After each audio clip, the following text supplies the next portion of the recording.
देखिए, जब हम लोग पहले आते थे तो उस परिसर में जाते ही भावनाएं जगती थी, लेकिन आज जो परिसर बना दिया है, जो मॉल बना दिया गया, जो दुकानें खुलेगी और जहाँ गेस्ट हाउस बना है, तो वो श्रद्धा का जो भाव है उस परिसर में पहुँचने के बाद नहीं होता।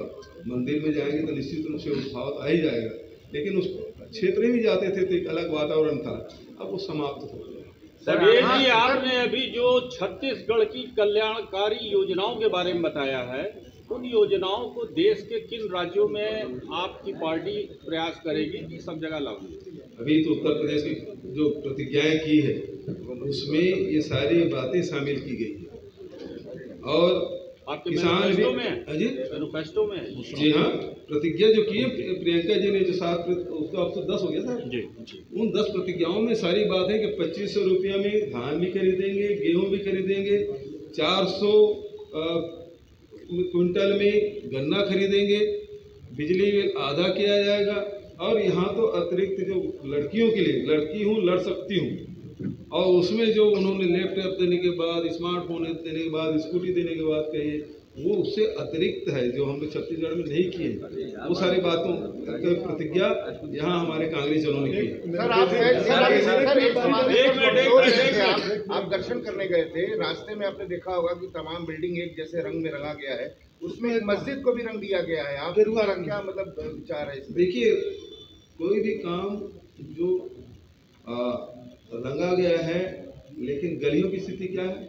सर, मस्जिद का रंग गेरुआ कर दिया गया, रोड के ऊपर आप चमका दिए, लेकिन स्थिति क्या है गलियों में? बेहद खराब। आप जो एसटीपी है वो दिन में बंद रहता है, रात में आप जाओ तो गंगा जी में फिर छोड़ दिया जाता है। सवाल कुछ किया जा रहा है, जवाब आप कुछ दे रहे हैं, वो पूछ रहे कुछ, आप जवाब कुछ दे रहे हैं। सुनिए, मुझे कोई आप जवाब सुनिए, आपको नहीं सुनना है तो मत सुनिए। आप सवाल पूछने का अधिकार, आपको जवाब देने का अधिकार मुझे। उसी सवाल का जवाब दिए ना? हाँ, तो मैं उसी सवाल का जवाब दे रहा हूँ। आप जैसा चाहेंगे, आप अपने शब्द मेरे मुंह नहीं रख सकते। आपके सवाल जी उत्तर प्रदेश माननीय पूरा कर लीजिए। पर्यवेक्षक दौरे कर रहे हैं, आपने क्या अंदाज लगाया कितनी सीटें 2022 के चुनाव में आपको पार्टी? देखिए, एक चीज है कि इस समय प्रियंका जी के नेतृत्व में पूरे कांग्रेस जन काम कर रहे हैं, सारे मुद्दों को एड्रेस करने का काम कर रहे हैं। प्रियंका जी के नेतृत्व में किसानों की लड़ाई है, दलितों की लड़ाई है, नौजवानों की लड़ाई है, लड़ी जा रही है। उसके साथ साथ संगठन का भी काम लगातार हो रहा है, तो हमें पूरा विश्वास है कि बहुत बढ़िया रिजल्ट कांग्रेस के पक्ष में आएगा। सर, आपने कहा कि देखिए, एक चीज मैंने देखा नहीं भाई साहब, तो मैं कैसे बोल सकता हूँ? सीएम सर आपने कहा कि मंदिर में जी मंदिर में 16 दिसंबर को कैबिनेट बैठक होगी, यूपी की कैबिनेट बैठक। अच्छा, मंदिर में इस तरीके से कैबिनेट बैठक करने पे क्या कहेंगे? देखिए, आप तो चौक चौराहे में, मैदान में भी कैबिनेट बैठक कर सकते हैं, उसमें कोई दिक्कत नहीं है, लेकिन आपकी नियत क्या है ये महत्वपूर्ण है। सर, आपने कहा कि छत्तीसगढ़ में बेरोजगारों को रोजगार मिल रहा है, अगर प्रदेश में आपकी सरकार आती है तो आप कैसे देंगे उत्तर प्रदेश के बेरोजगारों को? निश्चित रूप से हमारे जो प्रतिज्ञा है उसमें 20 लाख लोगों को रोजगार देने की बात कही गई। आप प्रधानमंत्री नरेंद्र मोदी 13 तारीख को बनारस आ रहे हैं, कॉरिडोर का उद्घाटन कर रहे हैं। बीजेपी पूरे उत्तर प्रदेश में विकास का मुद्दा, डेवलपमेंट का लेकर चल रही है। वहीं अखिलेश यादव कह रहे हैं कि हम यदि आते हैं सरकार में तो जो शहीद किसान है उन्हें 25-25 लाख रुपया दिया जाएगा। क्या लगता है कि कांग्रेस पार्टी समाजवादी पार्टी के साथ मिलकर चुनाव लड़ेगी या अपने मुद्दे, और क्या मुद्दा रहेगा कांग्रेस पार्टी? देखिए, जहाँ तक के समाजवादी नेता अखिलेश यादव की बात है, वो 4.5 साल तो घर से निकले नहीं। धरना भी देते थे तो घर में बैठ के देते थे, अपने बगले में बैठ के देते थे। आज वो निकले हैं क्योंकि चुनाव सामने है। इन 4.5 वर्षों में न जनता के, न किसानों के, न नौजवानों के, न महिलाओं के, न दलितों के मुद्दे पर कोई उन्होंने कोई ध्यान नहीं दिया, न उसकी लड़ाई लड़ी, और आज जो अचानक जब चुनाव हुआ है तो निकले। सीएम साहब, प्रधानमंत्री मोदी के स्मार्ट, आप जानते हैं, आप गली में गए क्या? किस गली में गए थे आप? किस गली में आप गए थे? आप सड़कों से आए, गली की बात आप करें। गली कल से मैं घूम रहा हूँ भाई साहब, आप मत कहिएगा। तो कौन सी गली कोई नाम बताइए। अन्नपूर्णा मंदिर ही गया था, उसके पहले कल मैं जो सोगड़ा आश्रम के जो यहाँ मुख्य ऑफिस है वहाँ गया था। हर तरफ विकास दिख रहा है। विकास गलियों में आप देख लीजिएगा। धन्यवाद। आपका नजरिया अलग है। नेताओं का कहना है, जी। विपक्षी नेताओं का कहना है जी। उत्तर प्रदेश में कांग्रेस पार्टी के पास कोई चेहरा नहीं। जी, तो आपको क्या लगता है किसके चेहरे के दम पर चुनाव? देखिए हमारे पास सबसे बड़ा चेहरा है वो प्रियंका गांधी है। उसके नेतृत्व में राहुल गांधी जी कहीं दिख नहीं रहे इसमें कार्यक्रम में। कल ही आए थे शायद, मुझे पता चला कल आए। चल बहुत बहुत धन्यवाद। 3-4 फीट का, जबकि बात हुई थी बड़ी गेट बनाने की, वो भी नहीं बनाया जा रहा है। और वो बहुत ही प्राचीन मंदिर है। मां अन्नपूर्णा के ने ही भगवान श्री को भिक्षा दी थी। ये मान्यता आदिकाल से चला आ रहा है और उसे अलग करने का जो निर्णय है वो बेहद दुर्भाग्यपूर्ण है। किसी को भी ये बात स्वीकार्य नहीं हो पा रहा है। महंत जी ने बहुत ही द्रवित होके बताया कि मां अन्नपूर्णा की मूर्ति कभी बाहर गई नहीं है, नए अन्नपूर्णा के मंदिर बनाया जा रहा है और इसे रोका जा रहा है। ये बिल्कुल ही किसी को भी स्वीकार नहीं हो पा रहा। लगभग 100 से अधिक मंदिर तोड़े गए और जो बाबा विश्वनाथ के उस परिसर में चारों कोने में जो मंदिर थे, चाहे शनि के मंदिर हों, चाहे सिद्धि विनायक के मंदिर हैं और भी जो माँ अम्बा पार्वती के जो मंदिर है, सबको वहाँ से हटा दिया गया। ये काशी के लोगों को बिल्कुल ही पसंद नहीं आ रहा है। लेकिन जिस प्रकार से गुजरात में साबरमती कॉरिडोर बनाया गया, उसी प्रकार से यहाँ बाबा विश्वनाथ कॉरिडोर बना के जो किया जा रहा है, इससे बहुत सारे जो व्यापारी हैं जिनका परिवार ही बाबा भोलेनाथ के मंदिर से चलता है, वो सब वंचित हो जाएंगे। बड़ी चिंतित भी हैं, दुखी भी हैं और इस प्रकार से भगवान शिव और अन्नपूर्णा के मंदिर को अलग किया जा रहा है, वो बेहद ही दुखद है और इस प्रकार से निर्णय नहीं लेना चाहिए था। इसे पुनर्विचार किया जाना चाहिए। बाबा विश्वनाथ के दर्शन करने का भी अवसर वैसे तो अनेक बार मिला, आज भी गया था, पिछले साल प्रियंका जी के साथ भी गया था। बाबा विश्वनाथ जी के दर्शन करने के बाद मां अन्नपूर्णा के दर्शन करने का अपना महत्व है। मान शंकरपुरी उनसे मुलाकात की और उन्होंने बताया कि अभी जो मंदिर परिसर बनाया जा रहा है, जिसे कॉरिडोर का नाम दिया गया है, जो एक जैसे शॉपिंग मॉल जैसे बन रहा है, सारी दुकानें होगी, गेस्ट हाउस होंगे, तो जो पुरानी जो भव्यता थी, पुरानी जो मान्यता थी, वो सब अब नए स्वरूप में दिखाई दे रहा है। लेकिन शंकर गिरी जी ने जो बताया वो बहुत ही आज पूरे उत्तर प्रदेश सहित पूरे देश में डीएपी खाद की बेहद कमी है। चाहे वो मध्य प्रदेश चले जाइए, चाहे वो पंजाब, हरियाणा, अन्य प्रदेश चल दीजिए, चाहे छत्तीसगढ़ में हो, डीएपी खाद की बेहद कमी है। अभी रबी फसल के सारे किसान तैयारी कर रहे हैं, लेकिन डीएपी की उपलब्धता ये सरकार नहीं करा पा रही है। आखिर भारतीय जनता पार्टी की सरकार और आदरणीय मोदी जी ने कहा था कि 2022 को हम आय दुगुनी कर देंगे। अब 2022 लगने में चंद दिन ही बाकी हैं, लेकिन किसान अपने उत्पादन आधे से भी कम कीमत में बेच रहे हैं। जहां धान की कीमत 1940 और 1960 रुपया है, आज किसान 1000-1200 रुपये में बेचने के लिए बाध्य है। उसी प्रकार से आप गेहूं की बात करें तो वो भी 1200-1400 रुपये में किसान पिछले वर्ष बेचे थे। अन्य भी फसलें हैं, उसकी भी स्थिति वही है।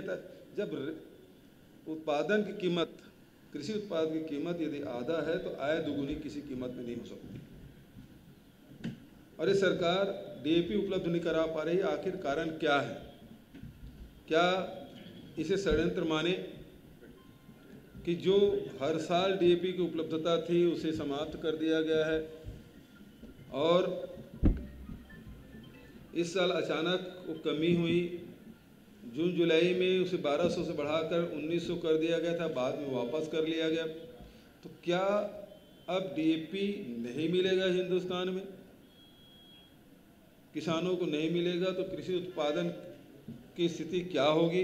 इसके बारे में भारत सरकार और कृषि विभाग बिल्कुल मौन है, जबकि किसान सड़कों पे हैं, सोसाइटियों में लाइन लगाए खड़े हैं। ललितपुर में 2 किसान लाइन में लगे उनकी मृत्यु हो गई। 2 किसान हैं, डीएपी नहीं मिलने के कारण से आत्महत्या कर लिए। पिछले दिनों हमारे राष्ट्रीय महामंत्री प्रियंका जी उन परिवारों से जाकर मिली और उन्हें ढाढ़स बंधाया, और लेकिन उनके परिवार के सामने केवल अंधेरे के अलावा कुछ भी नहीं। ये किसानों की स्थिति।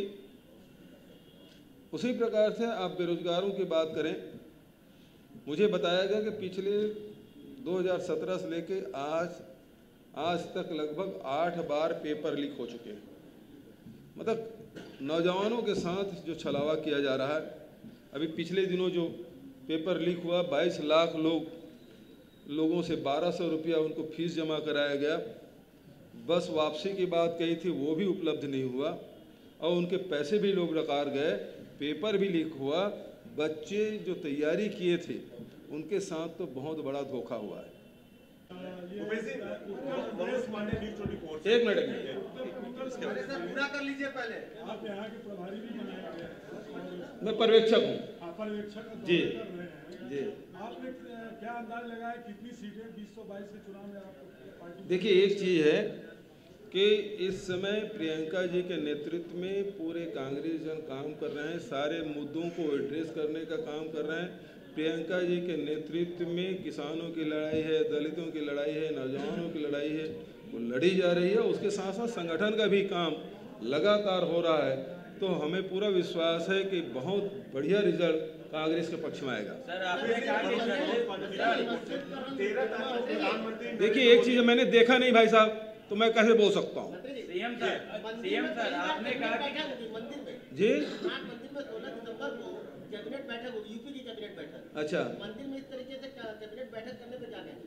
देखिए, आप तो चौक चौराहे में मैदान में भी कैबिनेट बैठक कर सकते हैं, उसमें कोई दिक्कत नहीं है, लेकिन आपकी नीयत क्या है ये महत्वपूर्ण है। सर आपने कहा कि छत्तीसगढ़ में तोड़े गए और जो बाबा विश्वनाथ के उस परिसर में चारों कोने में जो मंदिर थे, चाहे शनि के मंदिर हों, चाहे सिद्धि विनायक के मंदिर हैं, और भी जो माँ अम्बा पार्वती की जो मंदिर है, सबको वहाँ से हटा दिया गया। ये काशी के लोगों को बिल्कुल ही पसंद नहीं आ रहा है। लेकिन जिस प्रकार से गुजरात में साबरमती कॉरिडोर बनाया गया, उसी प्रकार से यहाँ बाबा विश्वनाथ कॉरिडोर बना के जो किया जा रहा है, इससे बहुत सारे जो व्यापारी हैं जिनका परिवार ही बाबा भोलेनाथ के मंदिर से चलता है, वो सब वंचित हो जाएंगे। बड़ी चिंतित भी हैं, दुखी भी हैं। और इस प्रकार से भगवान शिव और अन्नपूर्णा के मंदिर को अलग किया जा रहा है, वो बेहद ही दुखद है और इस प्रकार से निर्णय नहीं लेना चाहिए था, इसे पुनर्विचार किया जाना चाहिए। बेरोजगारों के साथ छल कर रहे हैं और महिलाओं के साथ, दलितों के साथ जो घटना है उसके बारे में लगातार प्रियंका जी जाके, चाहे हाथरस का मामला हो, चाहे उन्नाव का मामला हो, उस सब जगह आदरणीय प्रियंका जी गई हुई हैं, वो लड़ाई लड़ रही हैं। तो आज पूरे प्रदेश में स्थिति बहुत भयावह है। आज इस सरकार से किसान निराश है, नौजवान निराश है। व्यापारियों से मैं पिछले दिनों मिला लखनऊ में, व्यापारियों से मैंने पूछा दीपावली कैसी रही, उन्होंने कहा बहुत फीकी रही। फीकी होने के कारण यही है कि आम जनता के बीच में आम जनता के जेब में पैसा ही नहीं है। मैंने उनसे पूछा कि आखिर आपके दीपावली इतना फीका क्यों रहा? उन्होंने कहा कि हमारे ग्राहकों के जेब में पैसा नहीं है। तो ये जो गुजरात मॉडल है 2014 में जो मोदी जी ने जो कहा था, वो गुजरात मॉडल पूरी तरह से फेल है। बल्कि अब तो छत्तीसगढ़ मॉडल की बात हो रही है, क्योंकि राहुल जी जब गए थे 2018 के चुनाव के पहले और उन्होंने किसानों से वादा किया था कि हमारी सरकार आएगी तो हम ऋण माफ़ी करेंगे, 2500 रुपये क्विंटल में धान खरीदी करेंगे, जो तेंदुपत्ता है वो 2500 से बढ़ाकर 4000 प्रति मानक बोरा की दर से खरीदा जाएगा। ये सारी बातें, चाहे हम चावल देने की बात है, 35 किलो चावल 56 लाख परिवारों को प्रति किलो 1 रुपये के हिसाब से दे रहे हैं, 400 यूनिट तक की बिजली बिल आधा दे रहे हैं।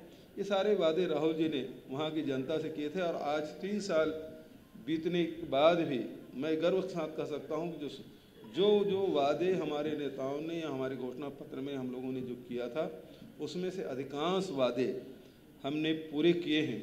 और आज पूरे देश में जो मवेशी खुले में घूम रहे हैं, उसके कारण से जहां रोड एक्सीडेंट हो रहा है, वहीं फसल रखवाली के लिए किसान भटक रहे हैं, रात रात भर जागरण कर रहे हैं। और इस समस्या के निदान हमने छत्तीसगढ़ में किया है। 2 रुपये प्रति किलो के हिसाब से गोबर खरीदी कर रहे हैं। हम वहाँ जो गौठान के निर्माण किए हैं, 7,777 गौठान के निर्माण कर चुके हैं। 10,000 इस साल करने का लक्ष्य हमारा है और 1 साल के भीतर में हमने 54 लाख क्विंटल गोबर खरीदी की। और जो भूमिहीन जो मजदूर हैं उनको भी इसका लाभ मिला, जो गौपालक हैं, जो चरवाहे हैं, वो उनको भी लाभ मिला।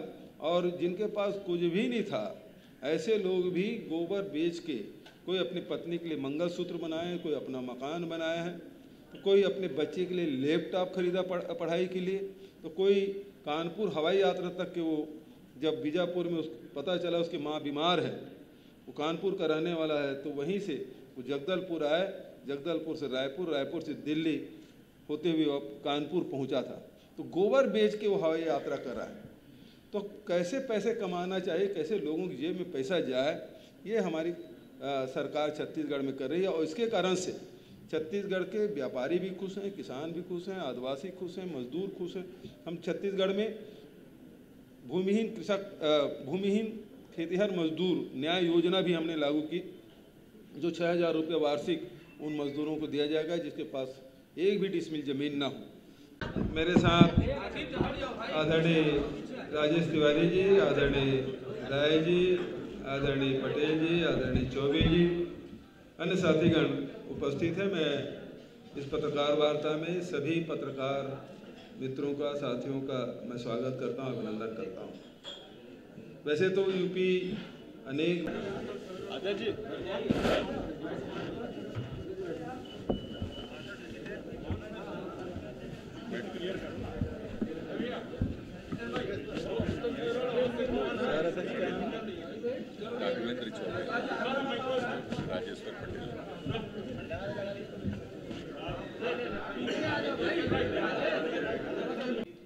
बाबा विश्वनाथ के दर्शन करने का भी अवसर वैसे तो अनेक बार मिला, आज भी गया था, पिछले समय प्रियंका जी के साथ भी गया था।